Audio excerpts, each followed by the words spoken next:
সকাল সকাল বই নিয়ে বসে পড়েছে।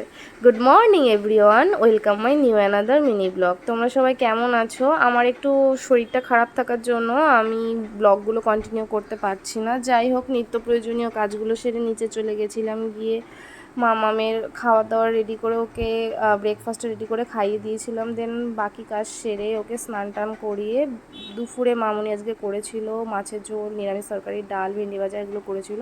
এগুলো ওকে খাইয়ে টাইয়ে দিয়েছিলাম। তারপরে আমরাও সবাই খেয়ে নিয়ে একটু রেস্ট নিয়ে ওকে নিয়ে চলে গেছিলাম আজকে মাঠে। তো মাঠে বেশ আনন্দ করে খেলাধুলো করে। ওখানে ছোট ছোট আরও পুচকেগুলো আসে, ওদের সাথে খেলে। আর বাচ্চারা ছোট ছোট, মানে ওদের দেখলে না ছোটোবেলার কথা মনে পড়ে যায়। ওরা ছোট ছোট জিনিসগুলোতে এতটা খুশি হয় না, মনে পড়ে যায় আমাদের ছোটোবেলার দিনগুলোর কথা। কোথা দিয়ে একটা ছোট্ট ফড়িং যাচ্ছে সেটাই আনন্দ পাচ্ছে, কোথায় একটা পাখি উড়ে যাচ্ছে সেটাতেই ওর প্রচুর আনন্দ।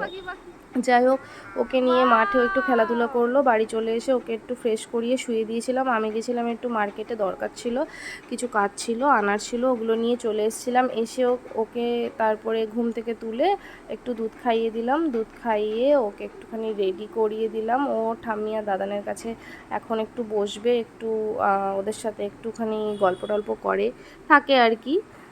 তারপর দাদান ওকে নিয়ে একটু ঘুরতেও যায় মাঝে মাঝে, একটু ঘুরে আসে দাদানের সাথে।